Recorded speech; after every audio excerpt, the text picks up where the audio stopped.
Bona tarda a tothom. Iniciem la primera edició dels debats d'educació d'aquest 2011, novament en aquest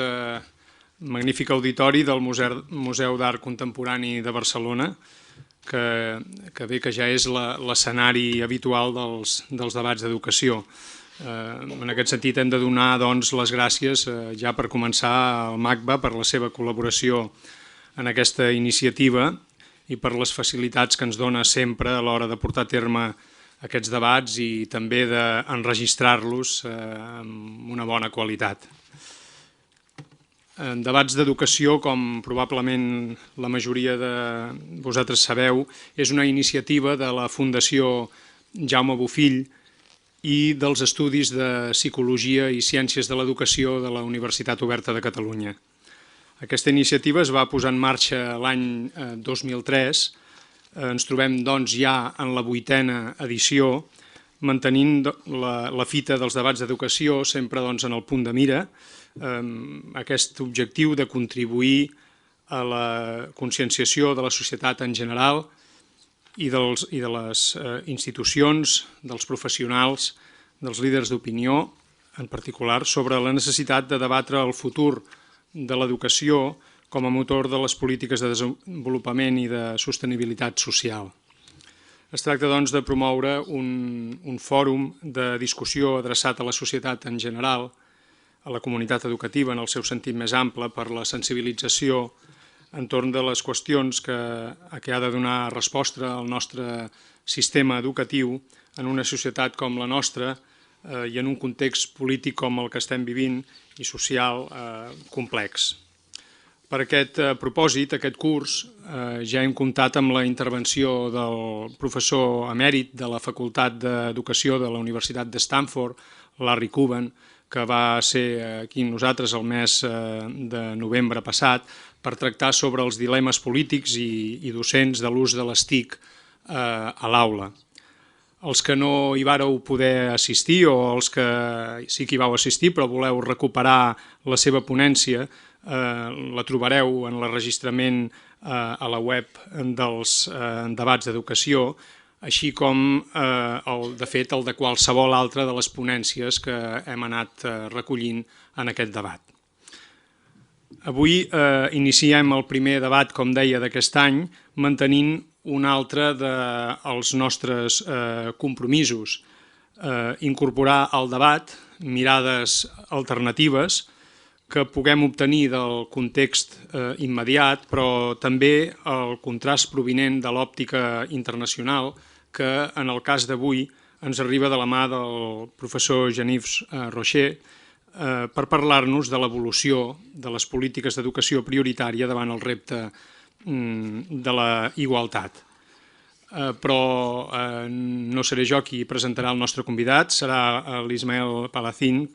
director de la Fundació Jaume Bofill, que us presentarà el ponent amb més deteniment i també la problemàtica que li hem demanat que abordi. Molt bé. Bona nit, benvinguts, benvingudes tots. Gràcies per venir. Bé, realment és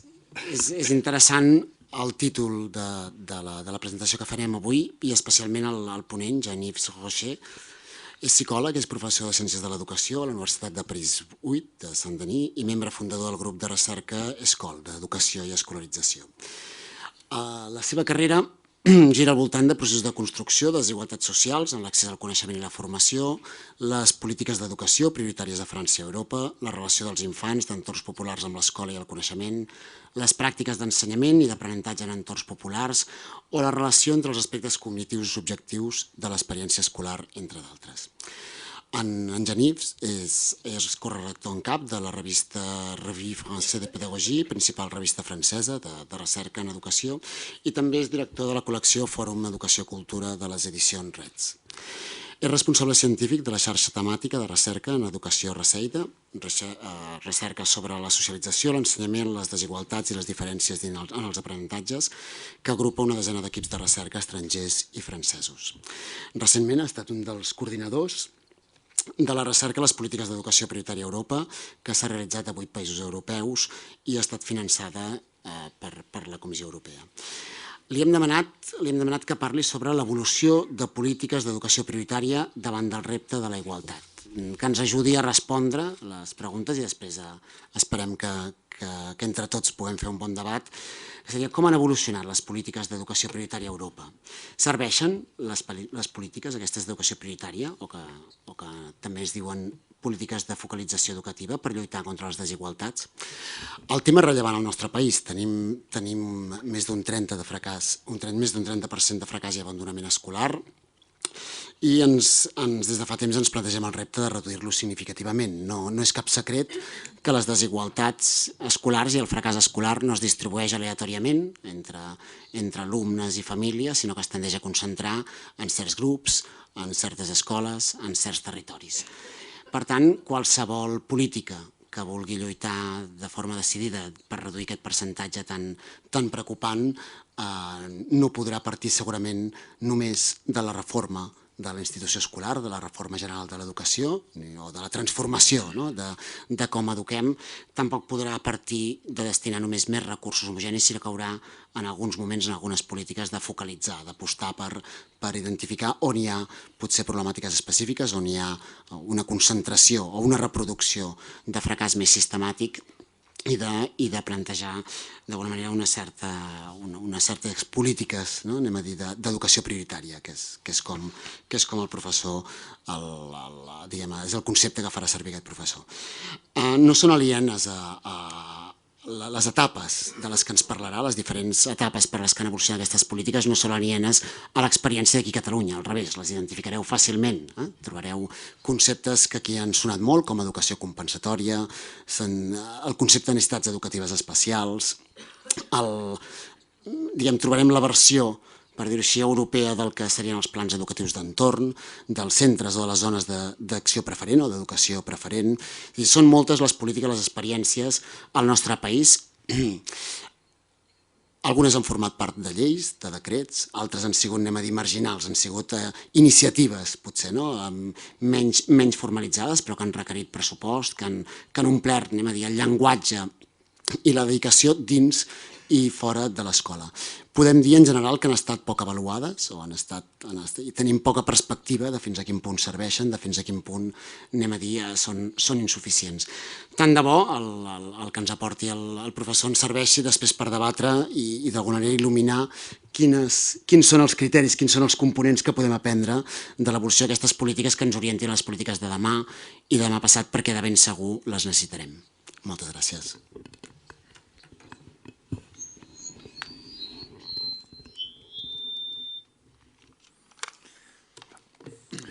Merci. Je voudrais commencer par m'excuser de ne pas parler votre langue, et donc de m'adresser à vous en français, mais je ne peux pas faire mieux. Voilà, donc je vais essayer de vous faire part de quelques résultats d'une recherche comparative menée dans 8 pays d'Europe sur ce que nous avons appelé les politiques d'éducation prioritaire, qui est une recherche qui est achevée depuis à peu près quelques mois, qui a donné lieu à un premier ouvrage en français, qu'on est en train de préparer un deuxième, et qui a été mené, donc c'est un financement de la Commission européenne, qui a été mené dans les 8 pays suivants, que sont l'Angleterre, la France, la Belgique, la Suède, le Portugal, la Grèce, la République tchèque et la Roumanie. Alors, nous nous sommes intéressés dans cette recherche à ce que donc, nous appelons politique d'éducation prioritaire, que nous définissons comme des politiques qui visent à cibler préférentiellement non pas tous les élèves, mais des élèves particuliers, définis comme subissant un désavantage scolaire, donc qu'on vise à traiter de manière préférentielle par des politiques particulières qui consistent à donner plus de moyens éducatifs, à renforcer l'action éducative ou à transformer l'action éducative, à destination de ces élèves-là. pour préciser que ce type de politique a un nom commun politique de gestion prioritaire dans un certain nombre de pays où elle est relativement ancienne. C'est le cas en Angleterre, c'est le cas en France, c'est le cas en Belgique, c'est le cas au Portugal. Mais ce type de politique n'a pas de nom générique, de nom commun tel que politique de gestion prioritaire dans un certain nombre d'autres pays où on a des programmes qui ciblent différentes catégories d'élèves mais qui ne se nomment pas par un nom commun. Et c'est le cas en particulier des 2 pays qui sont les plus récemment venus à ces politiques ou à ce type de dispositif que sont en particulier la République tchèque et la Roumanie, et je viendrai sur pourquoi. Donc mon propos ce soir, ça va être de ne pas entrer exactement dans les détails de ce en quoi consistent ces politiques, on pourra y revenir dans le débat, mais d'essayer de montrer le fait que depuis à peu près 30 à 35 ans que ces politiques existent, puisqu'elles démarrent, la première occurrence est en Angleterre au milieu des années 70, puis en France au tout début des années 1980. Donc depuis le temps que ces politiques existent, elles ont considérablement changé. Elles ont considérablement changé du point de vue de leurs objectifs politiques et du point de vue de leur argumentation j'ai envie de dire scientifique entre guillemets, c'est-à-dire des arguments scientifiques mobilisés pour justifier les objectifs politiques, dont on peut penser, donc je vais essayer de vous présenter ce que nous avons appelé 3 âges ou 3 modèles de ces politiques qui se sont succédés et qui font qu'aujourd'hui, il n'est pas sûr du tout que ces politiques, même si elles s'appellent dans un certain nombre de pays de la même manière qu'elles s'appelaient il y a 30 ans, soient les mêmes, voire même qu'elles poursuivent les mêmes objectifs politiques. Et c'est ce sur quoi je voudrais revenir. Alors, pour préciser que ces 3 âges ou ces 3 modèles que je vais essayer de vous présenter brièvement se succèdent mais se chevauchent en même temps. On passe pas brusquement d'un modèle à l'autre sans résidu du modèle précédent. Et donc on a une espèce d'empilement de choses, mais néanmoins, je crois qu'on peut dire et argumenter fortement au vu des données dont on dispose, aussi bien donc les données réglementaires, l'analyse du type de politique mise en œuvre, du type d'argumentaire, du type de mode d'implantation, qu'on a des évolutions tout à fait importantes qui sont évidemment inséparables de l'évolution plus générale des manières de penser et de mettre en œuvre des politiques éducatives dans les gouvernements nationaux, voire à l'échelle internationale. Voilà. Donc je vais essayer de vous présenter cela, et puis on verra après, j'espère, dans le débat, des choses plus peut-être plus détaillées sur les différentes mesures. On pourrait dire que le premier, à l'origine de ces politiques, donc elles naissent après des premiers programmes de ce type aux États-Unis, elles apparaissent en Europe, donc je l'ai dit au milieu des années 70 et au début des années 1980, et dans des pays où, on pourrait dire, qui avaient été marqués depuis l'après-guerre, depuis la fin de la Deuxième Guerre mondiale, par à la fois des politiques de plein emploi, de développement économique, des politiques de mise en place d'un État social,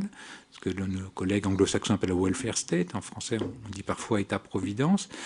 et des politiques qui visaient à une élévation du niveau de scolarisation et de formation des nouvelles générations, la plupart du temps par la mise en place d'un système scolaire unifié et par la généralisation de l'accès à l'enseignement secondaire. Donc on a la mise en place dans les années d'après-guerre de ce qu'on appelle le modèle compréhensif d'une école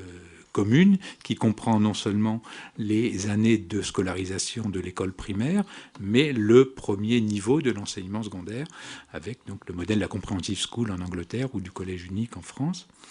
Et on pourrait dire, avec ce type de politique était argumenté dans les années d'après-guerre au nom de la lutte contre l'inégalité sociale, de scolarisation, et l'égalité était pensée comme une égalité d'accès. Il fallait que tout le monde puisse entrer dans l'enseignement secondaire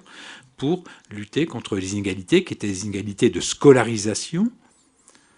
et non pas des inégalités de réussite scolaire, puisque les élèves n'étaient pas scolarisés dans les mêmes réseaux. Les uns étaient scolarisés dans une école primaire qui se suffisait à elle-même, là où les autres étaient scolarisés en enseignement secondaire. On pourrait dire en quelque sorte que ce modèle du comprehensive school, ce modèle compréhensif, mis en place donc, dans les États européens qui ont commencé la politique ZEP, donc la France, l'Angleterre, la Suède, la Belgique. Alors, la Belgique, c'est un peu plus compliqué. Les politiques d'éducation prioritaire qui naissent dans les années 70 signent en quelque sorte l'achèvement de ce modèle. Mais l'achèvement en français, excusez-moi, ça a deux sens. Je ne sais pas si c'est traduisible en catalan. Achèvement, c'est à la fois, on a achevé de mettre en œuvre les réformes structurelles de ce type-là, mais l'achèvement, c'est qu'on s'est rendu compte aussi que ce modèle était insuffisant à remplir les promesses qu'on attendait, c'est-à-dire que la réduction des inégalités sociales n'était pas, au bout du compte, n'était pas réalisée, et que les inégalités sociales n'étaient plus entre ceux qui accédaient à l'enseignement secondaire et ceux qui n'y accédaient pas, mais entre ceux qui y réussissaient et ceux qui n'y réussissaient pas. Et donc, la thématique de l'inégalité s'est transformée en revendication de lutte contre l'inégalité de réussite, d'apprentissage, et pas simplement d'accès. Et donc, les politiques d'éducation prioritaire se mettent en place dans cette période-là, et dans une problématique qu'on pourrait appeler, et ce sera le qualificatif que je donnerai au premier âge donc, de ce type de politique, ce sont des politiques à orientation compensatoire. On a parfois l'habitude de les appeler les politiques compensatoires, c'est-à-dire l'argumentaire assez massif. En France, par exemple, le mot d'ordre qui préside à la mise en place de cette politique, c'est le mot d'ordre « donner plus à ceux qui ont moins ». Donc c'est bien l'idée que les enfants de milieux socialement défavorisés, massivement les enfants de milieux populaires, auraient des conditions d'éducation et de socialisation dans leur environnement social et familial déficitaires, qui pénaliseraient leur possibilité de réussir à l'école, et que donc l'action ciblée sur ces catégories d'élèves devrait viser à renforcer l'action de l'école pour compenser les déficits dont leur socialisation les doterait, si je puis dire. Et on a à l'époque, dans ce premier âge, donc des politiques ciblées avec une cohérence très forte entre trois modes de ciblage.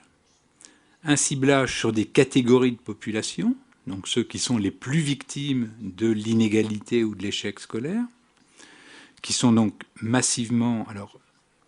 en France on les pense massivement en termes de milieux sociaux ou de classes sociales, dans d'autres pays on va les penser plus en termes de minorités ethniques ou linguistiques, c'est les mêmes. Voilà, simplement on a des pensées sociologiques et politiques qui diffèrent d'un pays à l'autre, où en France on va minorer sans doute la question de l'ethnicité ou au profit d'une approche en termes de classe sociale, là où dans d'autres pays ce sera plutôt l'inverse. Mais les milieux visés sont à la fois les milieux les milieux populaires, qui se trouvent à être massivement dans ces pays-là des milieux où les catégories de l'immigration sont les plus représentées. Donc, premier mode de ciblage des catégories de population. Deuxième mode de ciblage, très cohérent à cela, c'est un ciblage sur des territoires. Ces politiques sont des politiques territorialisées, c'est-à-dire qu'on va cibler des zones, en anglais des aires, areas, où se concentrent de manière très importante, significativement importante, les catégories de population les plus touchées par les difficultés sociales, économiques et scolaires. Alors, social et économique, c'est qu'on est sorti de la période de l'État-providence pour entrer dans les périodes de développement du chômage, de la précarité, du retour de la pauvreté. Et donc, on va cibler des zones qui sont massivement des quartiers urbains, d'ailleurs, lesquels vont être également non seulement l'objet de politiques scolaires, mais également de politiques de réhabilitation, de renouvellement urbain, assez fortement. Et troisième mode de ciblage, cohérent avec les deux premiers, c'est qu'on va cibler des établissements scolaires, qui sont ceux qui sont situés dans ces zones et ceux qui accueillent donc la plus forte proportion d'élèves. Donc on a un mode de ciblage. Les établissements scolaires sont à la fois pensés comme l'unité qui permet d'atteindre les élèves que l'on veut cibler, et aussi comme l'unité où on va solliciter la réflexion, l'initiative collective pour trouver des solutions que l'État central ne serait pas en mesure de proposer. Donc l'établissement, c'est à la fois l'unité de ciblage et l'unité dont on attend l'invention de solutions novatrices. Donc, grande cohérence de ces trois modes de ciblage, avec néanmoins, du point de vue des problématiques compensatoires, des débats relativement importants entre, d'abord dans les milieux scientifiques, massivement, l'argumentaire est massivement sociologique à l'époque, et vous avez un certain nombre de travaux d'ordre sociologique. Alors, il y a quelques grands noms qu'on peut citer en France. Il y a deux noms importants de sociologues, l'un qui est très connu, qui s'appelle Pierre Bourdieu, donc j'imagine tout le monde connaît le nom ici, l'autre qui est quelqu'un qui s'appelle Viviane Isambert-Giamatti, qui sont les deux refondateurs de la sociologie de l'éducation en France dans les années 60. En Angleterre, quelqu'un comme Basil Bernstein, qui vont critiquer l'approche compensatoire évoquée tout à l'heure, en disant qu'elle a deux inconvénients majeurs. La première, c'est de ne définir les populations et les élèves qu'en termes de manque et non pas en termes de ressources, et donc de ne pas pouvoir, ce faisant, définir des ressources qui seraient des points d'appui pour des mobilisations au service non seulement de réussite scolaire, mais de dynamique de développement social. Et la deuxième, plus importante, c'est, enfin plus importante, au moins également importante, c'est que cette optique risque de ne voir les causes de la difficulté ou de l'inégalité scolaire que du côté des familles et des élèves, et dispenserait, pourrait minorer la nécessaire interrogation sur en quoi le fonctionnement de l'institution scolaire est également producteur d'inégalités sociales, producteur de phénomènes de domination ou de disqualification culturelle et symbolique pour les élèves des milieux concernés. Et donc l'idée, donc on va avoir un débat théorique et également politique entre optique compensation ou démocratisation, pour faire vite, entre une approche déficitariste ou une approche mobilisatrice, et ce qui va donner lieu à beaucoup de controverses, aussi bien scientifiques que théoriques, et qui va faire que cette politique à l'origine, ces politiques à l'origine vont être entre une visée, on va dire, correctrice. Il faut donc corriger les déficits dont sont porteurs les élèves par un renforcement de l'action éducative, ou une visée transformatrice en disant il faut transformer le mode de fonctionnement de l'école si on va avoir des chances de contribuer à réduire les inégalités sociales. Et ce débat, on a une tension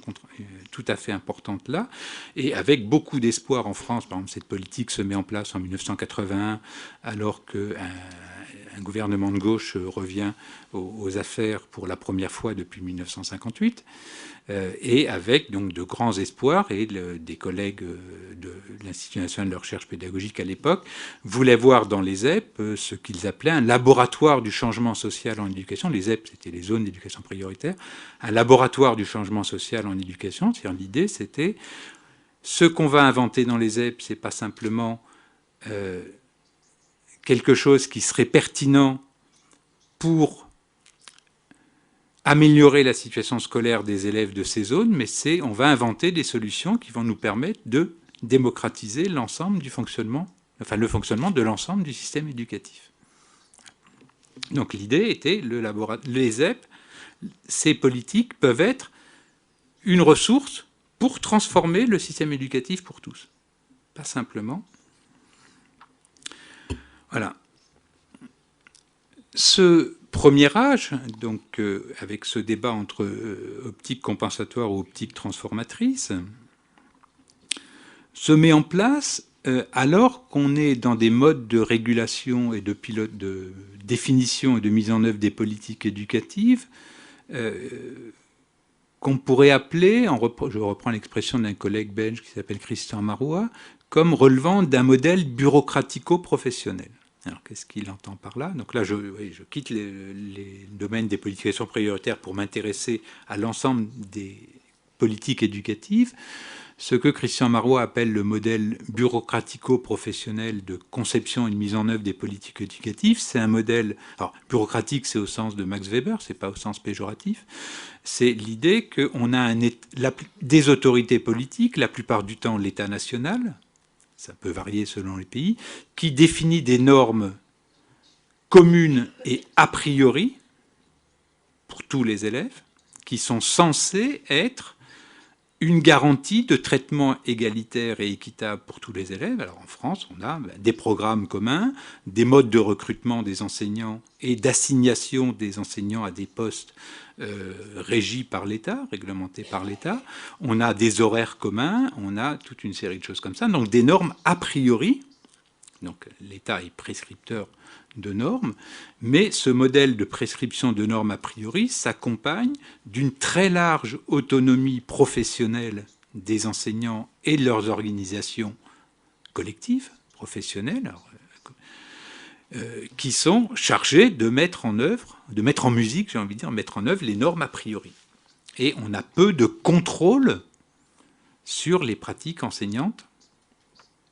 On a des normes qui pèsent sur elles a priori, mais on a peu de contrôle sur l'effectivité et l'exercice même de ces pratiques enseignantes, et on laisse une très large part d'autonomie à cela. Ce modèle va être donc ce modèle est celui qui domine dans les années de la fin de la Deuxième Guerre mondiale jusqu'au milieu des années 70-80, où il va être sous le feu de critiques convergentes en apparence, mais menées de points de vue différents. Il va être l'objet d'une critique, qu'on va pouvoir dire, émanant plutôt de milieux politiques situés à gauche, qui vont lui reprocher de ne pas tenir les espoirs de réduction des inégalités sociales, de démocratisation qu'on avait mis en lui. Et il va être l'objet également d'une critique plutôt conservatrice, ou plutôt émanant des milieux politiques plutôt à droite, qui vont lui reprocher son manque d'efficacité ou son manque de compétitivité économique. Mais ce qui est intéressant, c'est de voir que les deux critiques convergent pour souligner la rigidité des systèmes éducatifs et pour dire qu'il faut moins de prescriptions a priori et plus d'initiatives laissées aux unités locales que sont les établissements, aux enseignants. Et donc on va voir rapidement se mettre en place de nouveaux modes de pensée et de mise en place des politiques éducatives, et qu'on voit dominant aujourd'hui à l'échelle mondiale, à l'échelle internationale, qui vont renoncer, on pourrait dire, au modèle de l'État prescripteur a priori, et à la large autonomie professionnelle, au profit de la conjugaison de deux autres manières de faire, deux autres modèles que Christian Marois toujours appelle le modèle du quasi-marché, le modèle de l'État évaluateur. Alors, modèle de quasi-marché, j'explicite rapidement, mais vous connaissez ça, c'est le fait qu'on va considérer de plus en plus que le bien éducatif pourrait être l'objet de logiques de choix et de concurrence, d'offres et de demandes, obéir à une logique d'offres et de demandes, et que donc il faudrait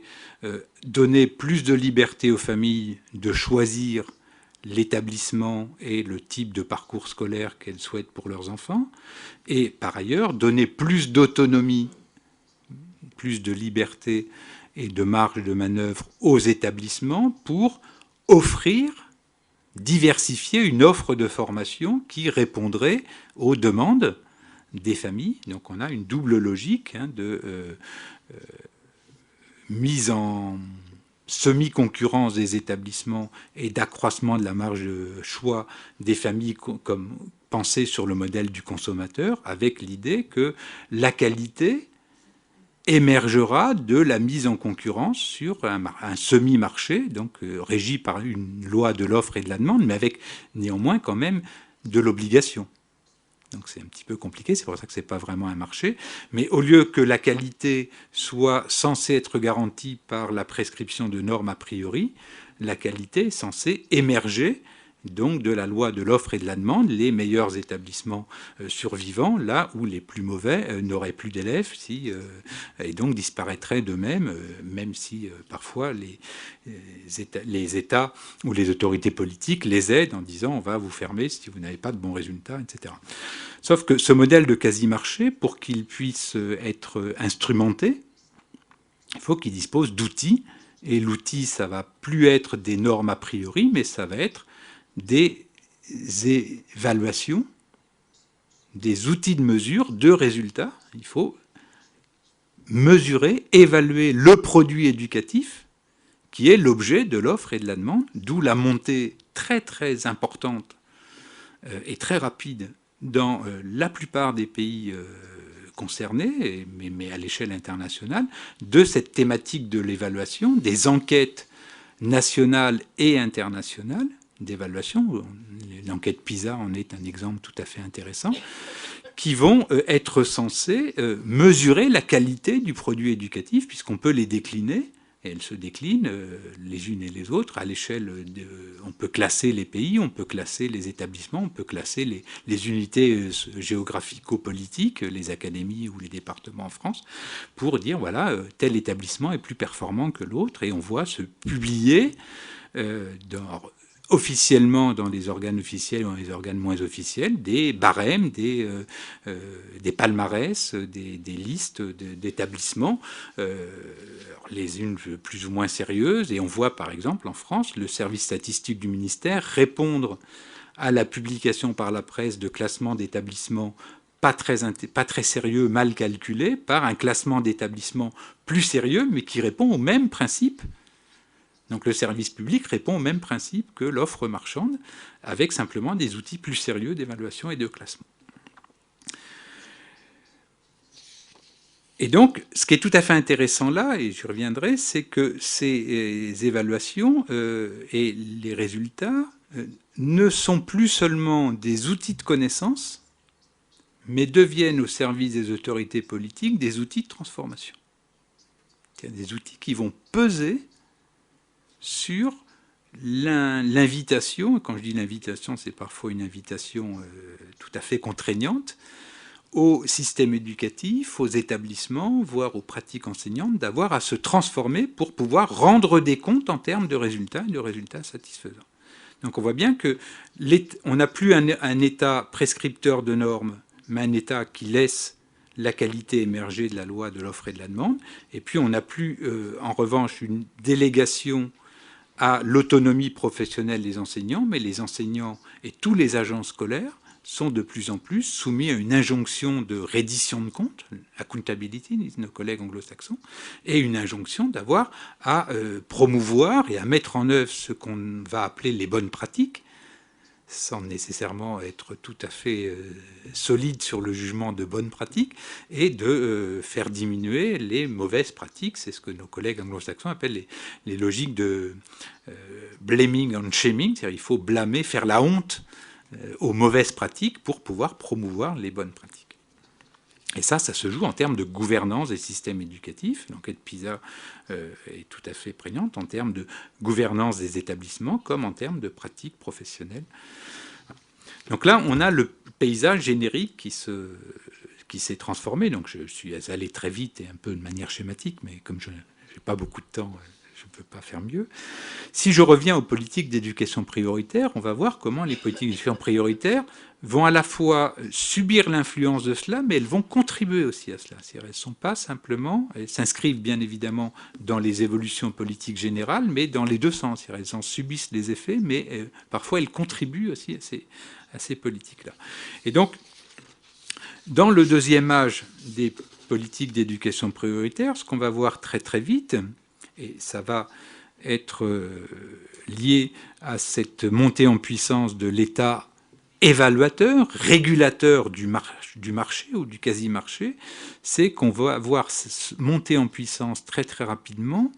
les deux thématiques complémentaires de efficacité et équité d'un côté et lutte contre l'exclusion de l'autre. C'est-à-dire que on va voir très très spectaculairement le champ sémantique de la lutte contre les inégalités s'effacer au profit du terme équité, qui est un terme avec un argumentaire scientifique qui dit l'équité c'est intéressant parce que ça permet de pluraliser les manières de penser l'inégalité,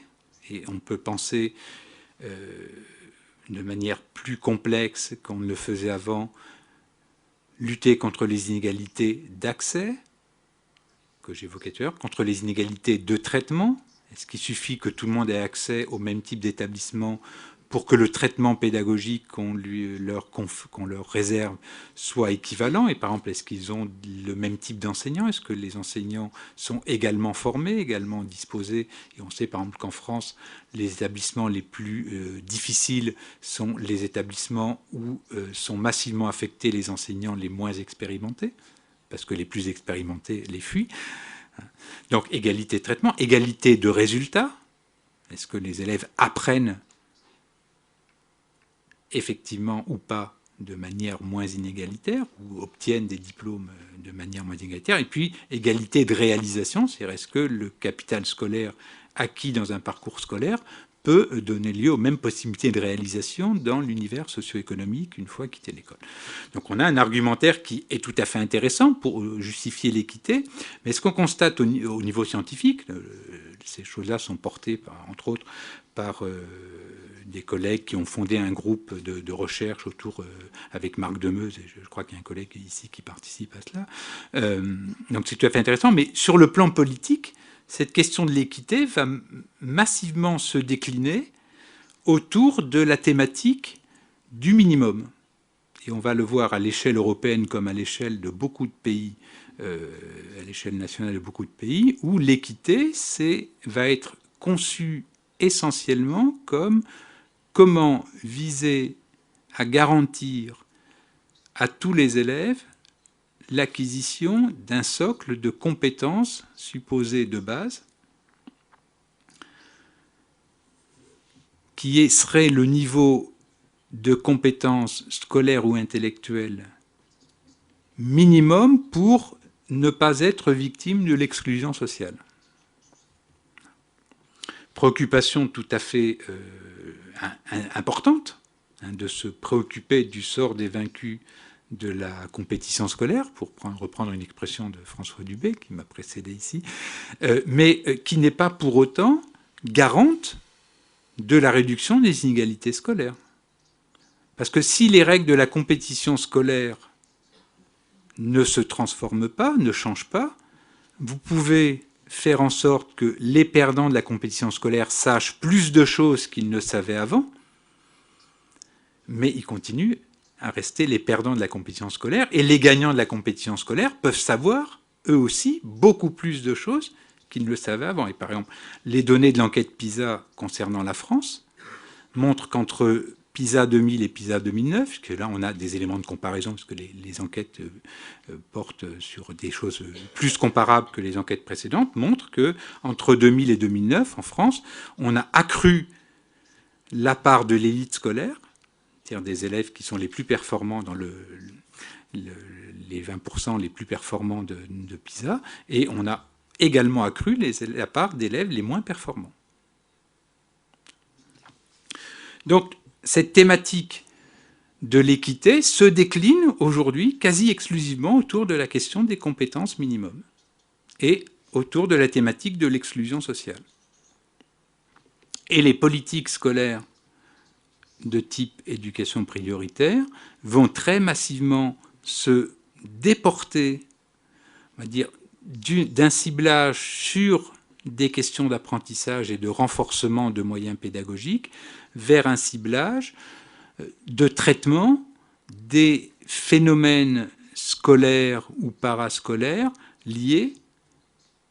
au risque d'exclusion sociale, et on va voir se multiplier des programmes visant à lutter contre l'abandon scolaire, la délinquance scolaire, c'est-à-dire toute une série de choses liées à cette thématique de l'exclusion, et qu'on va de plus en plus traiter en elle-même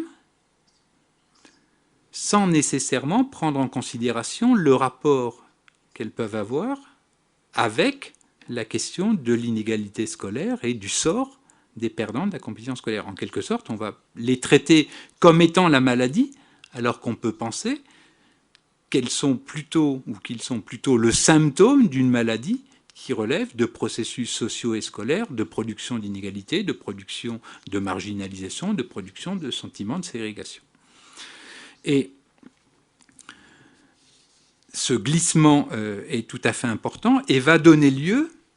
à la production d'une métacatégorie, ce qu'on appelle une espèce de catégorie générique, qui va s'intéresser à ces questions-là, donc de difficultés, risque d'échec scolaire, risque de délinquance, risque d'abandon scolaire, et on va produire cette catégorie tout à fait intéressante de facteurs de risque ou d'élèves à risque, avec la promotion d'un modèle, y compris de recherche très très importante, et qui sont tout à fait intéressantes, hein, je ne dis pas, mais sur un modèle de type épidémiologique, où on va penser donc des élèves à risque d'échec, d'abandon scolaire. Vous voyez bien que si on parle d'élèves à risque, on minore de fait la part prise par l'institution scolaire dans la production des risques. Et cette catégorie d'élèves à risque, qui au passage cible sur des individus, va préparer la voie. Donc mon deuxième âge des ZEP, c'est un deuxième âge qui est dominé par cette thématique de lutte contre l'exclusion et pour l'équité définie au sens restreint comme le minimum. Et la catégorie d'élèves à risque, la métacatégorie d'élèves à risque qui émerge dans cette période-là, va frayer la voie au troisième âge, ou au troisième modèle de ces pédagogies, de ces politiques d'éducation prioritaire, qui va effacer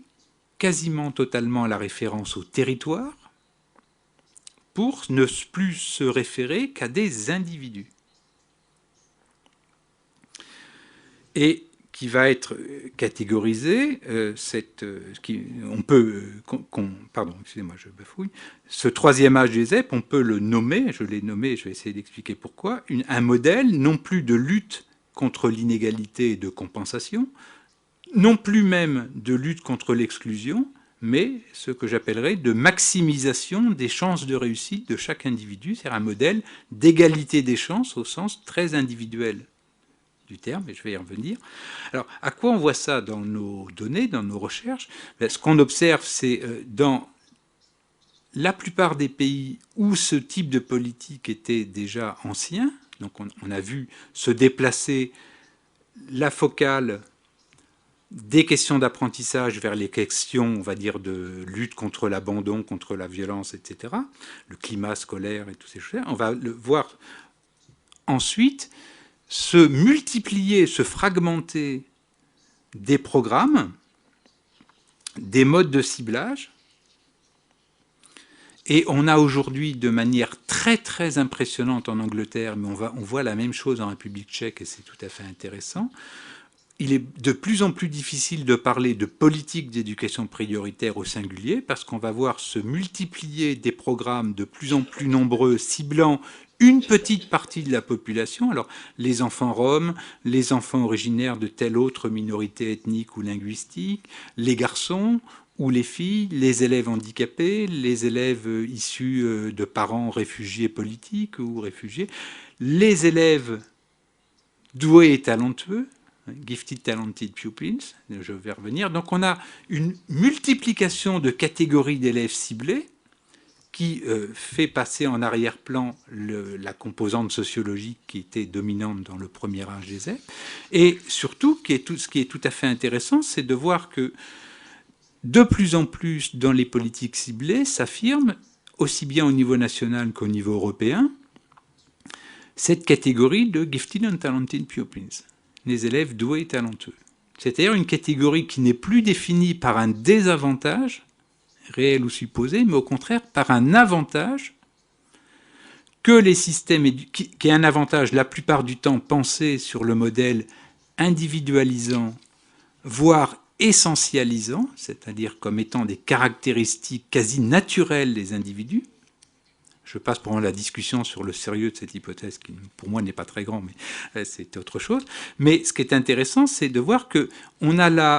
la montée en puissance d'une logique où qui dirait on a des individus qui ont telles caractéristiques, qui sont constitutives d'eux-mêmes, et il faut donc multiplier, fragmenter les types de politiques pour permettre à chacune de ces catégories d'élèves de maximiser ses chances de réussite en fonction de ce qu'elle est. Chaque élève doit pouvoir aller jusqu'au bout de son potentiel, de ses aptitudes, de ses talents, de ses mérites, de son potentiel. Donc on a un élargissement du champ sémantique qui justifie, qui se soutient de caractéristiques individuelles considérées comme quasiment naturelles, et avec l'idée qu'une politique éducative moderne serait beaucoup moins une politique pensée par l'État au service d'une formation sociale,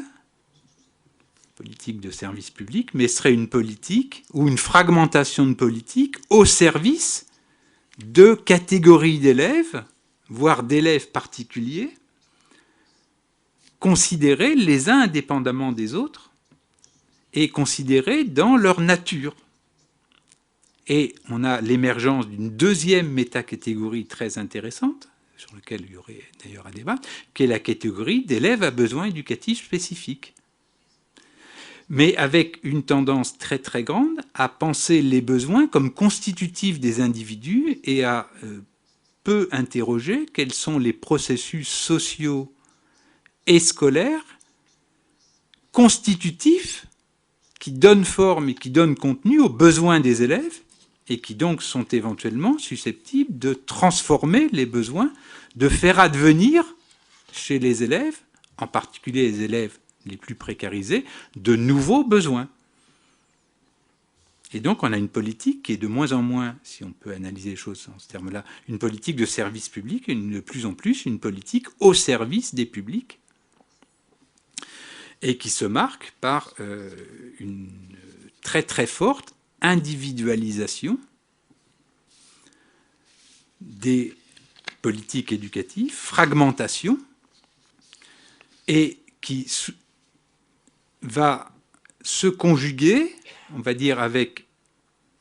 une thématique très liée également au modèle épidémiologique que j'évoquais, avec donc la multiplication de logiques de traitement différencié, voire de dépistage. Il faut donc dépister soit les élèves à risque, soit les élèves, soit l'excellence précoce, et réserver un traitement scolaire et éducatif le plus différencié possible aux différentes catégories d'élèves, ainsi dépister. Alors, aux uns, les élèves chez lesquels on pourrait déceler une excellence précoce, un traitement permettant l'excellence. Alors en France, on a aujourd'hui le développement de ce qu'on appelle les internats d'excellence, qui sont le fait de prendre des élèves supposés méritants, supposés à fort potentiel des milieux populaires, pour les scolariser à l'écart de leur famille, à l'écart de leurs établissements scolaires, pour maximiser leurs chances de réaliser leur potentiel d'excellence. Et puis, à l'autre pôle, les logiques de dépistage, c'est les logiques de dépistage des élèves à risque d'être délinquants, d'être fauteurs de troubles, etc., avec y compris des rapports parlementaires voulant dépister les élèves susceptibles d'être délinquants dès l'âge de 3 ans. On a ça en France, je ne sais pas si c'est arrivé chez vous. Mais, et puis au milieu, pour les élèves, la plupart du temps, on va voir se conjuguer à cette thématique du dépistage, soit des excellents, soit j'ai envie de dire, de manière un peu polémique, je vous prie de m'en excuser, soit des bons pauvres d'un côté promis à l'excellence, soit des mauvais pauvres promis à faire partie des classes dangereuses. On va voir se développer pour les autres la thématique du minimum, du socle de compétences ou de connaissances. Et la question et politique et scolaire et pédagogique de lutte contre les inégalités et d'interrogation du fonctionnement du système éducatif en tant que contribuant à la production de ces inégalités a totalement disparu du débat politique. Et ce qui est tout à fait intéressant, donc on observe ces mesures-là, ce mouvement-là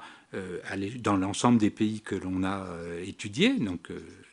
évidemment pas de manière homogène, il y a des différences entre ces différents pays, ne serait-ce que parce que certains ne sont venus à ce type de politique que très récemment et n'ont connu que le troisième âge, n'ont pas connu les deux premiers, j'évoquais la Roumanie ou la République tchèque.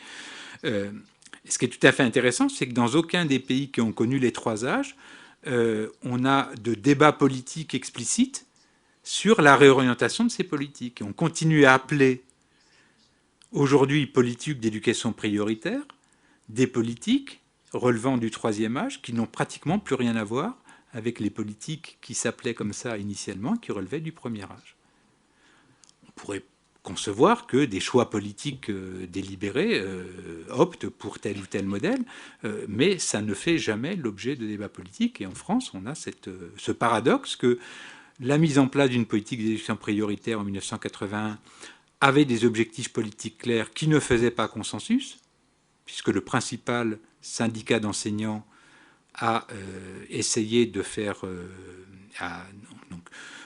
porter plainte devant une juridiction administrative pour essayer de faire annuler cette politique.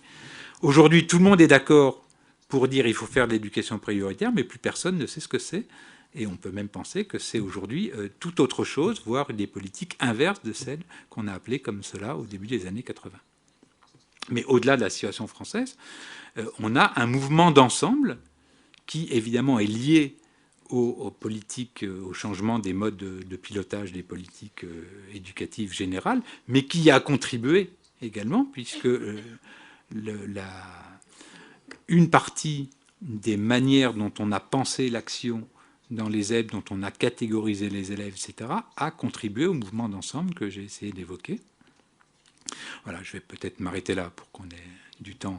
pour échanger et pour amener des précisions selon les questions que vous aurez. Mais voilà, comme j'avais promis de ne pas parler plus de 45 minutes, j'ai tenu mon temps, donc je m'arrête là. Merci à vous.